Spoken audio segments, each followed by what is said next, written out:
Hello నమస్తే.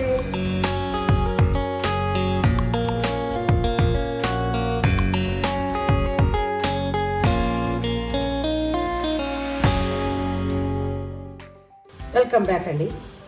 ఈరోజు Sunday గుత్తి వంకాయ కూర చేద్దాం అనుకున్నాను, కానీ మా అమ్మాయి అమ్మ వాళ్ళ సండే కదా స్పెషల్గా వంకాయకు బదులుగా బిర్యానీ చేసుకుందామని. సరే వంకాయలు ఉన్నాయి, మిగిలిన వస్తువులన్నీ వింటర్ కదండి, ఫ్రిడ్జ్లో ఇవన్నీ ఉన్నాయి. మటర్ ఉంది, బఠానీలు ఉన్నాయి, కొత్తిమీర ఉంది, టమాటాలు ఉన్నాయి, బీన్స్ ఉంది, ఆలుగడ్డలు, పచ్చిమిరపకాయలు, క్యారెట్, పుదీనా, అల్లం వెల్లిగడ్డ, ఉల్లిపాయలు. ఇంకేమండి, చక్కగా బిర్యానీ చేసేసుకోవచ్చు. చాలా ఈజీగా ఇవాళ బిర్యానీ చేసేస్తున్నాను. ఇప్పుడు ఇవన్నీ ఒలిచాక చూపిస్తాను, చూడండి. చక్కగా అన్ని ముక్కలు కట్ చేశానండి. క్యారెట్, ఆలుగడ్డలు, బీన్స్, ఆనియన్స్, కొంచెం మటర్, బఠానీ గింజలు, టమాటాలు, పుదీనా వచ్చి పెట్టుకున్నాను. పచ్చిమిరపకాయలు కూడా వేస్తాను, కొంచెం కారం రావాలి కదా. లవంగాలు, దాల్చిన చెక్క, కొంచెం పువ్వు కూడా వేసి కచ్చా పచ్చాగా అమాందస్తాలో నూరుతాను నేను. మెత్తగా వెట్ గ్రైండర్లో వేసేస్తే పొడి టేస్ట్ బాగుండదు. అదేవిధంగా అల్లం, పచ్చిమిరపకాయలు, వెల్లుల్లి, జనరల్గా అదరక పేస్ట్ వేస్తాం, కానీ నేను దీంట్లో కొంచెం 2 పచ్చిమిరపకాయలు కూడా వేస్తాను, కొంచెం కారం వస్తుంది కదా. అన్నీ రెడీ పెట్టేసుకున్నాను. ఇప్పుడు let us start the cooking. Welcome back. ముక్కలన్నీ రెడీగా ఉన్నాయి, మసాలాలు రెడీగా ఉన్నాయి. చూడండి, ఇప్పుడు చిటికెలో చేసి పారేద్దాం బిర్యానీ. ఇదిగో దంచి పెట్టుకున్న మసాలా కూడా ఇందులో వేస్తున్నాను. నేను కూరకు కూడా వేస్తున్నానండి, వంకాయ బగారు వంకాయ కూడా సరిపడేలా ఇందులోనే వేయించేసుకుంటున్నాను. అది వేయించేసుకుని కొంచెం వేగుతుంటే బాండీలో ఆయిల్ వేడిగానే ఉంది కనుక వేసేసాను. ఇది దంచి పెట్టుకున్న అల్లం వెల్లుల్లి పేస్ట్ కూడా వేసేస్తాను. కొంచెం వేగిన వెంటనే 3 వంతులు వేస్తాను, కొంచెం ఎక్కువ అవుతుందేమో అనిపించింది నాకు.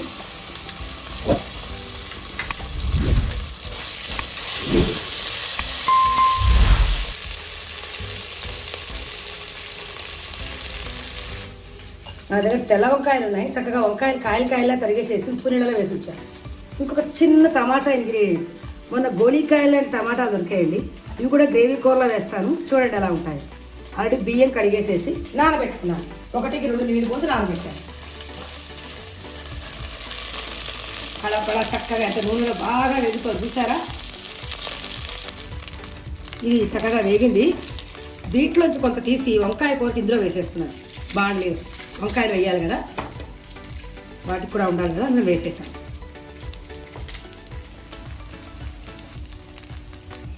ఒక్కసారి చూసారు కదా కూరలు, నేను తరిగిన ముక్కలని చక్కగా పెట్టుకున్నాను. ముందుగా గట్టిగా ఉంటాయి కనుక క్యారెట్లు, ఆలుగడ్డలు ఫస్ట్ వేసేస్తాను, అవి కొంచెం మగ్గాలి. మిగిలిన ఫాస్ట్గానే మగ్గుతాయి.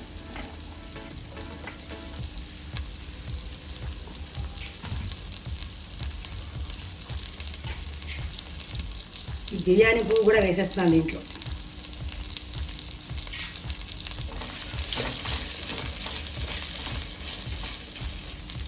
ఇప్పుడు నీళ్ళలోంచి వంకాయలు తీసి దీంట్లో వేసేస్తాను.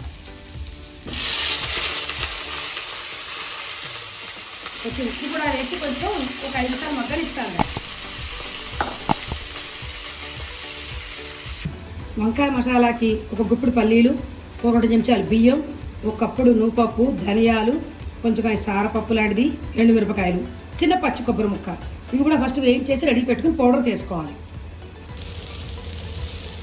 ఇప్పుడు కొంచెం ఆలుగడ్డలు, క్యారెట్ మగ్గినట్టు అయ్యాయి. ఒక 3 పచ్చిమిరపకాయలు పొడుగ్గా చీలికల్లా చేసి వేసాను, ఎందుకంటే మనం బియ్యం ఎక్కువ వేసేటప్పుడు కారం చాలకపోతే బాగుండదు కదా. 4 కోసం చేస్తున్నాం అనుకోండి, కొంచెం పచ్చిమిరపకాయలు వేయాలి. ఉల్లిపాయలు కూడా, తరిగిన ఉల్లిపాయలు కూడా ఇందులో వేసేస్తాను. జనరల్గా నేను టమాటా వేయనండి, కానీ మా ఫ్రెండ్స్ అందరూ వేస్తారని చెప్తారు, అందుకని ఇవాళ నేను కూడా టమాటాలు కూడా కట్ చేసి అడిగి పెట్టుకున్నాను వేయడానికి. అంటే కొంచెం ఉల్లిపాయ మగ్గిన తర్వాత టమాటా ముక్కలు కొంచెం వేగుతున్నప్పుడు మనం 1 చెంచా ఉప్పు ఇందులో వేసేస్తే ముక్కలు ఉప్పు పడుతుంది, ప్లస్ వాటికి వేగడానికి కావాల్సిన తడి కూడా దాంట్లో వచ్చేస్తున్నాం. అందుకని ఉప్పు వేసి కలిపేసి మూత పెడితే ముక్కలు మగ్గుతాయి, లేదా చాలా నూనె పోయాల్సి వస్తుంది దాన్ని. కానీ నేను తక్కువ నూనెతో చేస్తాను కనుక కొంచెం ఉప్పు వేసి మూత పెట్టాను. పల్లీలు, 2 మిరపకాయలు, ధనియాలు అన్నీ పెట్టి వేయించుకుంటున్నాను. కొంచెం సారపప్పు, నూపప్పు కూడా వేసేస్తాను. వేగా వంకాయలు కొంచెం మగ్గుతుండగానే ఈ గోళీకాయల టమాటాలు కూడా అందులో వేసేసి నెమ్మదిగా మగ్గనిస్తాను. కొంచెం ఉప్పు ఉంది కదా, కొంచెం మగ్గుతాయి కాయలు. దీన్ని కూడా మూత పెట్టి మగ్గనివ్వాలి. ముక్కలు కొంచెం మగ్గాయి. పుదీనా కూడా వేసేస్తున్నాను. ఒలిచేసి కడిగేసి పెట్టుకున్న పుదీనా మరీ ముందే వేసేస్తే మరీ మెత్తగా ఎండిపోయినట్టు అయిపోతుంది, మరీ బాగా వేగిపోతుంది. నేను కొంచెం లాస్ట్లో వేస్తున్నాను. తరిగి పెట్టుకున్న కప్పు టమాటా ముక్కలు కూడా వేసేస్తాను.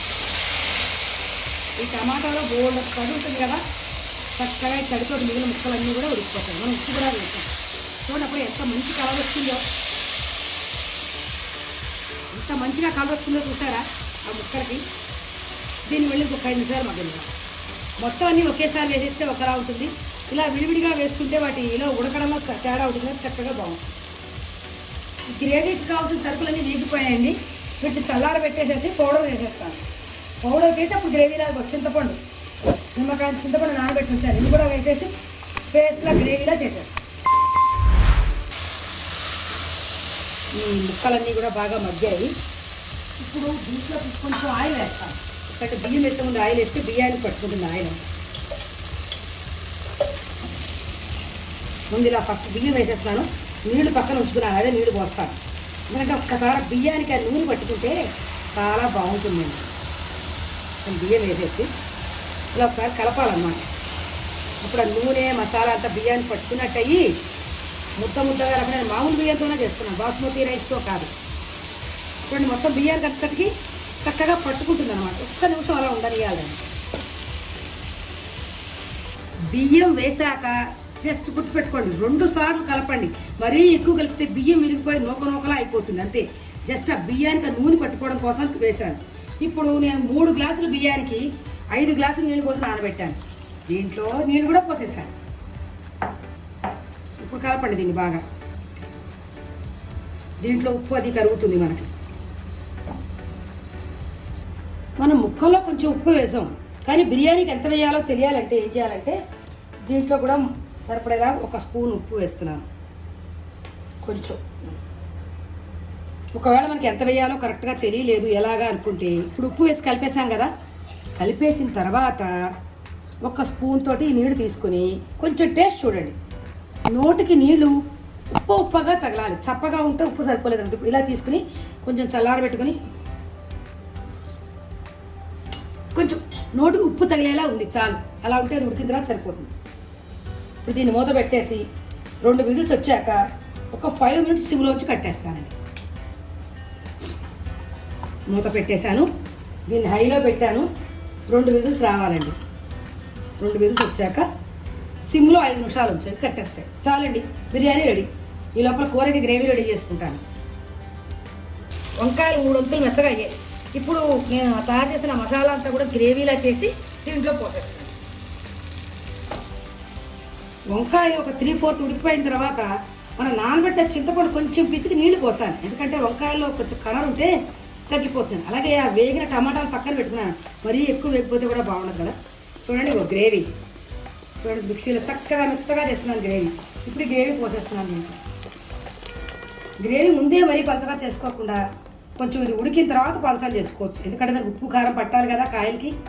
ఇది ఉడుకు పట్టిన తర్వాత టమాటాలు కూడా మళ్ళీ దింపే ముందు వేసేద్దాం. అసలు కాయలు ఆ టమాటాలతో కాయలుగా చేసిన కూర కూడా నేను చేశానండి వీడియో. అది కూడా మీకు డిస్క్రిప్షన్లో లింక్ పెడతాను, చూడండి. విడిగా చేసుకోవచ్చు, చాలా బాగుంటుంది అది కూడా. అది ఇంకా అంటే కొంచెం ఇంగ్రీడియంట్స్ ఎక్కువ ఉంటాయి దాంట్లో, చాలా బాగుంటుంది. అంటే దీంట్లో సరదాగా చిన్న కాయలు దొరికాయి కదా అని వేశాను. ఇప్పుడు దీన్ని బాగా కలపలో 1/2 గంట సేపు ఉడకాలి. ఉడికితే ఆ టేస్ట్ అంతా కాయలు పట్టుకుంటుంది, చక్కగా వస్తుంది. దీని ఇలా లో ఫ్లేమ్లో ఉడకనిద్దాం. బిర్యానీ అయిపోయింది. కుక్కర్ నింపేసి పక్కన పెట్టేశాను. 2 విజిల్స్ వచ్చిన తర్వాత ఇప్పుడు దీన్ని కొంచెం చల్లారగా తీసి ఎలా ఉందో చూద్దాం. ఇప్పుడు కుక్కర్ తీసి చూద్దామండి చల్లారింది. Wow, excellent! ఎంత బాగా వచ్చిందో చూసారా. ఇప్పుడు దీన్ని ఒక్కసారి వేడి మీద కలిపేస్తే మొత్తం మసాలా అంతా బాగా కలుస్తుంది. చూడండి పొడిగా చక్కగా వచ్చి చూసారా. నేను మామూలు బియ్యంతోనే చేశానండి, వైష్ణవి బ్రాండ్ రైస్తో చేసేసాను. నేను బిర్యానీ బియ్యం లేవు నా దగ్గర, తేవాలి. ఇంకా చేసేసాను. ఎంత బాగా వచ్చిందో చూడండి. వేడి మీద కలిపితే ఉండకట్టడం అది ఉండదు, విడివిడిగా ఆడిపోతూ చక్కగా అయిపోతుంది అనమాట. మనం ఎక్కువసేపు వదిలేస్తే బాగుండదు. నేను వేడి మీద వావ్ చూడండి చక్కగా వచ్చింది చూసారా. వెజిటబుల్ బిర్యానీ. శీతాకాలంలో నాన్ వెజ్ ఎక్కువ తినకూడదు. శీతాకాలంలో ఏమిటంటే మనకు మనకి ఆకలి తక్కువగా ఉంటుంది, మందగిస్తుంది ఆకలి. అదే నాన్ వెజ్ బిర్యానీ తినడం కంట ఈ సీజన్లో మనకి చాలా బాగా ఆకుకూరలు, కాయగూరలు, బఠానీలు ఇవన్నీ దొరుకుతాయి కదా. అందుకని మనం ఇలా తెచ్చుకుని ఇలాంటి వాటితో వెజిటబుల్స్ తోటి బిర్యానీ చేసుకోవడం ఎప్పుడు ఆరోగ్యానికి మంచిది. సన్నగా కట్ చేసిన కొత్తిమీర కూడా వేసేసాను. కాసేపు దీన్ని మళ్ళీ మూత పెడతాను, చక్కగా సర్వ్ చేసుకుంటాను. చూడండి ఈజీగా అయిపోయింది బిర్యానీ. కూర కూడా చూడండి, కాయలు ఎంత బాగా ఉడుకుతున్నాయో, పెళ్ళ కుతలాడుతూను. ఇదిగో కాయలు ప్లస్ టమాటాలు కూడా వేసేస్తాను. టమాటాలు ఆల్రెడీ మగ్గిపోయాయి కదా. ఇప్పుడు ఇది అయిపోయిందండి. ఇది కూడా కట్టేసేసి నెమ్మదిగా చల్లారాక చక్కగా వీటిని లాగించడమే. ఎంతో బాగా అయిందండి, మంచి టేస్టీగా ఉంది. నేను గ్రేవీ టేస్టీ చూశాను, ఎంత బాగుందో ఇవాళ ఆ గ్రేవీ టేస్టీ. నేను ఈసారి సారపప్పు లాంటిది వేశానండి, మనం పుచ్చకాయ గింజలు, సారపప్పు పుచ్చగింజలు వేశాను. ప్రతిసారి కాజు వేస్తాను అనిపించింది, అన్నిటిలో కాజు ఎందుకు. ఈ పుచ్చగింజలు, దోస గింజలు తింటే అవన్నీ కిడ్నీకి చాలా మంచిది. ఎలా ఉడుకుతోందో చూడండి, భలే ఉంది కూర. ఇది రుచికరమైన కూర, అసలు ఎంత తొందరగా తిందామా అని ఆకలేసేస్తుంది నాకు వాటిని చూస్తుంటేనే. చక్కగా వంకాయ కూర అంతా ఉడికిపోయి దింపే ముందు కొద్దిగా ఇంకా కొంచెం ఎక్కువ గ్లాసు నీళ్ళు పోసి ఉడికిస్తే అప్పుడు గ్రేవీ పలచగానే ఉంటుంది, కూర టేస్టీగానే ఉంటుంది. కానీ ముందే ఉడికేటప్పుడు ఎక్కువ నీళ్లు పోసేస్తే పలచగా అయిపోయి ఆ వంకాయకి తగినంత కారం పట్టుకోదు. నేను దింపే ముందు ఒక గ్లాసు నీళ్లు పోసేసి ఒక్కసారి కడపలో ఆడాక తీసేస్తే ఇలా ఇంత బాగా వస్తుందండి గ్రేవీ కర్రీ. చక్కటి పొడిలాడే వెజిటబుల్ బిర్యానీ రెడీ అయిపోయింది. ఇంకిప్పుడు దీన్ని టేస్ట్ చేసి ఎలా ఉందో చెప్తాను చూడండి. వంకాయ కూర, బిర్యానీ, ఆనియన్ రాయితా అన్నీ రెడీగా ఉన్నాయండి. ఇప్పుడు ఇంకా తినడమే తర్వాత రండి చూద్దాం. గుమలాడే బిర్యానీ, చక్కటి వంకాయ కూర, ఆనియన్ రాయితా రెడీ అయిపోయాయండి. ఇంక ఇప్పుడు వీటిని వేసుకుని తినడమే తర్వాత. చూడండి, వంకాయ వేసుకున్నాను, బిర్యానీ పెట్టుకున్నాను. వావ్, మంచి వాసన వస్తుందండి, ఫ్రాగ్రెన్స్ చాలా బాగుంది, పొడిపొడి ఆడుతూ ఉంది. మీరు కూడా ఇలాగే చేస్తారా బిర్యానీ? మీరు ఎలా చేస్తారో కామెంట్స్లో రాయండి.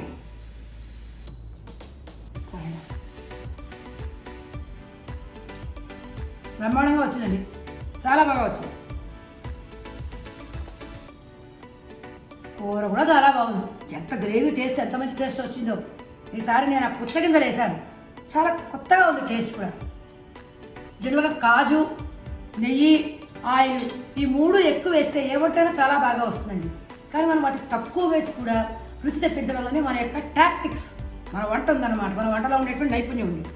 మీరందరూ కూడా ఇలా చేసుకొని చూడండి, ఎలా ఉందో తెలియజేయండి. నేను చేసిన ఈ వంటని లైక్ చేయండి, 3 ఫ్రెండ్స్కి షేర్ చేయండి. Stay healthy, stay safe. Thank you so much for watching. Sunday specials ఇలాంటివి చేసుకుని చక్కగా లైఫ్ని కూడా ఎంజాయ్ చేయండి. Thank you.